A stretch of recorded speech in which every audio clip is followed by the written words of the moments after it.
বিপদে পড়লে প্রথম 9 আয়াত, কয় আয়াত? এই 9 আয়াত পড়বেন। আমি নিজেও এটার অনেক প্রমাণ পেয়েছি। আপনার আর আপনার শত্রুদের মাঝে কি হয়ে যাবে? পর্দা পড়ে যাবে, দেখবেই না আপনাকে। এই কোরআন যখন রাসূল সাল্লাল্লাহু আলাইহি ওয়াসাল্লামের উপর নাজিল হতো, প্রচন্ড শীতের রাতে বিষ্ণু সাল্লাল্লাহু আলাইহি ওয়াসাল্লাম ঘামতেন। আম্মা জান আয়েশা বলেন, আমরা কম্বল মুড়ি দিয়েও থাকতে পারি না, এত শীত, কিন্তু বিশ্বনবী ঘেমে ঘর্মাক্ত হয়ে একাকার। ওটের উপর বসে থাকা অবস্থা যখন কোরআন নাজিল হতো, ওটগুলো মরুভূমির মধ্যে বসে পড়তো ডিরেক্টলি। কাফেলা চলছে চলছে, সাইয়েদনা জিবরাইল এসে কোরআন নাজিল করেছেন, কোরআনের ভারে ধপাস করে উট বসে যেত। যায়েদ ইবনে সাবিত রাদিয়াল্লাহু তাআলা আনহু কাতিবুল ওয়াহী, রাসূল সাল্লাল্লাহু আলাইহি ওয়াসাল্লামের একজন সাহাবী। রাসূল সাল্লাল্লাহু আলাইহি ওয়াসাল্লাম একবার যায়েদ রাদিয়াল্লাহু তাআলা আনহুর পায়ের মধ্যে মাথা রেখে শুয়েছিলেন। দীর্ঘক্ষণ শুয়ে থাকলেন। যায়েদ রাদিয়াল্লাহু তাআলা আনহু বলছেন, আমার কোনো কষ্টই হচ্ছে না। হঠাৎ করে কোরআন নাজিল হতে লাগলো। কি নাজিল হতে লাগলো? কোরআন। যায়েদ রাদিয়াল্লাহু তাআলা আনহু বলেন, দীর্ঘক্ষণ রাসূল সাল্লাল্লাহু আলাইহি ওয়াসাল্লাম আমার পায়ের উপর মাথা রেখে শুয়ে আছেন, কিন্তু আমি টেরই পাচ্ছি না। কিন্তু যখন কোরআন নাজিল হতে লাগলো, মনে হলো যে আমার পাটা ভেঙে খান খান হয়ে যাবে। রাসূল সাল্লাল্লাহু আলাইহি ওয়াসাল্লামের মাথার ওজন এত বেড়ে গেল, আমি আর রাসূল সাল্লাল্লাহু আলাইহি ওয়াসাল্লামকে রাখতেই পারছি না আমার পায়ের উপর।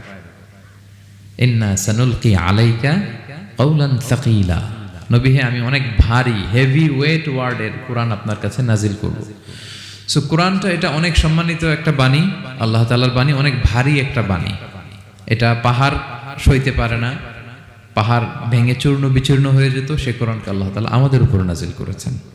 সো আমাদের হিউজ রেসপন্সিবিলিটি, অনেক বড় দায়িত্ব, যে এই কোরআনকে মেনে চলা, কোরআন পড়তে জানা, কোরআনের অর্থ বোঝা এবং কোরআনের নীতিমালাগুলো আমাদের সমাজে বাস্তবায়ন করা।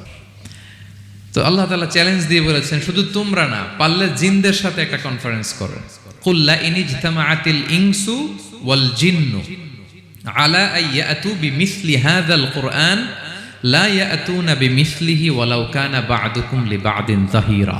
আল্লাহ বলতেছে চ্যালেঞ্জ, গোটা বিশ্ববাসীর জন্য চ্যালেঞ্জ, শুধু তোমরা না, জিনদেরকেও ডাকো একটা কনফারেন্সে। কারণ দুইটা, ম্যানকাইন্ড আর জিনকাইন্ড, শুধু মানুষকে না, আমি জিনকেও চ্যালেঞ্জ দিলাম, সবাই মিলে যদি পারো কোরআনের মতো একটা বই নিয়ে আসো।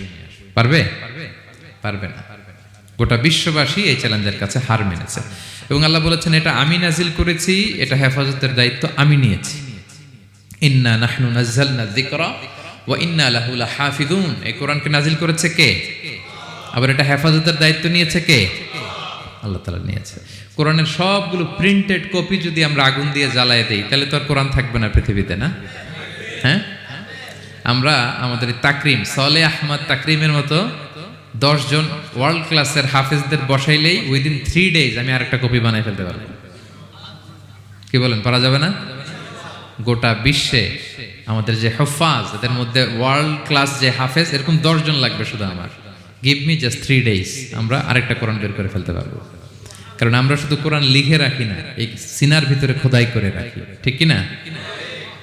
এবং হাফেজে কোরআনের সংখ্যা পৃথিবীতে বাড়ছে। পৃথিবীতে কোন দেশে সবচেয়ে বেশি হাফেজ জানেন আপনারা? না, বাংলাদেশে না, ইজিপ্ট র্যাঙ্কিং এ আছে, কিন্তু সবচেয়ে বেশি হাফেজ হচ্ছে লিবিয়াতে। লিবিয়াতে প্রত্যেক 3 জনে একজন হাফেজ। মোট জনসংখ্যা 70 লাখ, হাফেজ আছে 23 লাখ। র্যাঙ্কিং এ সেকেন্ড হচ্ছে আল মাগরিব, আরবিতে বলে মাগরিব মানে মরক্কো, ওদের হাফেজের সংখ্যা 16 লাখ। থার্ড হচ্ছে ইজিপ্ট, মোর দেন 1 মিলিয়ন। ফোর্থ হচ্ছে সৌদি আরবিয়া, ফিফথ হচ্ছে জর্ডান। কোটি কোটি হাফেজ আছে আমাদের গোটা বিশ্বে। আমাদের সবগুলো কোরআনের প্রিন্টেড কপি জ্বালিয়ে দিল, কোরআন আবার নিয়ে আসতে আমাদের কয়েকদিনের ব্যাপার। আলহামদুলিল্লাহ বলবেন না?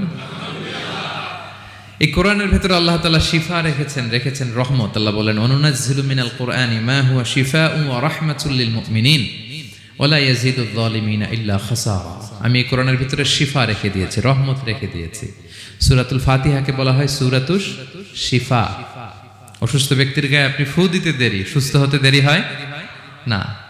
কিন্তু ওই ঈমানটা থাকতে হবে, ওই ঈমান নিয়ে, ওই আমল নিয়ে যদি আপনি রিসাইট করে ফু দেন, আল্লাহ তাআলা সুস্থ করে দেবেন। এবং এই কোরআন আপনাকে বিপদ থেকে উদ্ধার করতে পারে, কারণ কোরআন আল্লাহর সিফাত, এটা আল্লাহর একটা সিফাত। এটা পরে আপনি আল্লাহর কাছে দোয়া করলে আপনাকে বিপদ থেকে উদ্ধার করবে। আল্লাহ তাআলা বলছেন, ওয়া ইযা ক্বারা'তাল কুরআনা জাআলনা বাইনাকা ওয়া বাইনাল লাযিনা লা ইউমিনুনা বিল আখিরাতি হিজাবাম মাসতুরা। নবী হে, আপনি যখন কোরআন তেলাওয়াত করেন তখন আপনার আর কাফেরদের মাঝে আমি পর্দা ঢেলে দেই। পর্দা, কাফেররা আপনারা দেখে না। সুবহানাল্লাহ। সূরা লাহাব যখন নাজিল হলো, তাব্বাত ইয়াদা আবি লাহাবি ওয়া তাব, ধ্বংস হোক নিপাত যাক আবু লাহাবের দুই হাত। আবু লাহাব কে ছিল বলেন তো? বিশ্বনবীর চাচা। তো এই আয়াত যখন নাজিল হলো, চাচার বদনাম যখন এই আয়াতে আসলো, চাচি উম্মে জামিল খুব রেগে গেল। সে যখন নমুসলিমদের কাছে শুনতে আরম্ভ করলো, কি আমার স্বামীর ব্যাপারে কটূক্তি, আজকে মুহাম্মদের খবর আছে, আতাইনা ওয়া আবাইনা ওয়া আমরাহু কালাইনা, আজকে মুহাম্মদের একদিন আর আমার একদিন, একটা এসপার করে ছাড়বো। রেগে মেগে, খুব জাত্রের মহিলা ছিলেন, আসতেছে। তো বিষ্ণু ইসা ইসলাম কাবা ঘরের পাশে আবু বকর রাদিয়াল্লাহু তাআলা আনহুকে নিয়ে বসা। তো আবু বকর রাদিয়াল্লাহু তাআলা আনহু এই দৃশ্য দেখে বললেন, ইয়া রাসূলুল্লাহ, আপনি এখান থেকে চলে যান, উম্মে জামিল এসে আক্রমণ করবে আপনার উপর। আল্লাহ রাসূল বললেন, আবু বকর তুমি ভয় পেও না, আমি জাস্ট একটু কোরআন তেলাওয়াত করব, এরপরে কি হয় দেখো। বিষ্ণু ইসা ইসলাম কোরআন তেলাওয়াত করতে লাগলেন। আর রেগে মেগে আগুন হয়ে উম্মে জামিল আসছে, এসে আবু বকরকে বলতেছে, এই আবু বকর, তোমার বন্ধু মুহাম্মদ কোথায় বলো। পাশেই কিন্তু বিশ্বনবী বসা, কিন্তু সে চোখে দেখে না। সুবহানাল্লাহি ওয়া বিহামদিহি। জাআলনা বাইনাকা ওয়া বাইনাল্লাযিনা লা ইউমিনুনা বিল আখিরাতি হিজাবাম মাসতুরা। নবী, আপনি যখন কোরআন পড়েন, কাফেরদের আর আপনার মাঝে আমি কি এঁটে দেই? পর্দা এঁটে দেই, ওরা দেখে না। আপনি বিপদে পড়ছেন, আপনি কোরআন পড়েন, আপনার শত্রু আপনাকে দেখবে না। হিজরতের রাতে বিষ্ণু ইসলাম আবু বকর রাদিয়াল্লাহু তাআলা আনহুকে নিয়ে গারে সাউরে আশ্রয় নিলেন। মক্কার কুরাইশরা খুঁজতে আবু বকর রাদিয়াল্লাহু তাআলা আনহু তো ভয়ে তটস্থ, যে কি না কি হয়ে যায়। আবু বকর রাদিয়াল্লাহু তাআলা আনহু বললেন যে আমি অবাক, আমার পাশ দিয়ে হেঁটে যায় ওরা, কিন্তু আমাদেরকে দেখে না। ইমাম আল কুরতুবী, তিনি মনসুর দুর্গে বন্দী ছিলেন, জালিমের বন্দিশালায়। উনি জেলখানা ভেঙে পালাতে লাগলেন। পালাতে সৈনিকরা টের পেয়ে গেল, খুঁজতেছে ওনাকে, খুঁজতে ধরার জন্য উনি এক পাহাড়ের চিপায় যেয়ে আশ্রয় নিলেন আর সূরা ইয়াসিন তেলাওয়াত করতে লাগলেন। তো ওরা খুঁজতে পায় না, কিন্তু উনি পাশেই, চোখে দেখে না। তো উনি বললেন যে হঠাৎ এক সৈনিক, সে ইউরিন পাস করতে লাগলো দাঁড়িয়ে, মানে প্রস্রাব করতে লাগলো। তার প্রস্রাবের ছিটে ফোঁটা আমার গায়েও লাগতেছে, কিন্তু সে আমারে দেখে না। সুবহানাল্লাহ পড়বেন না?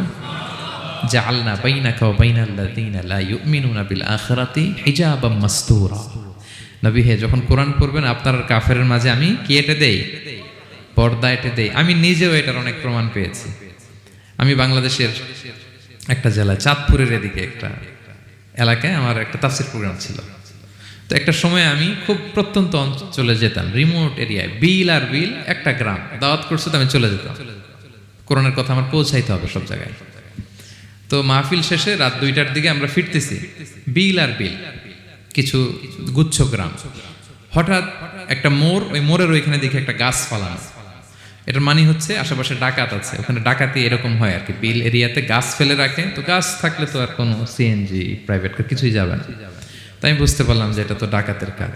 আমি সূরা ইয়াসিন তেলাওয়াত শুরু করে দিলাম। বিপদে বললে সূরা ইয়াসিনের প্রথম 9 আয়াত, কয় আয়াত?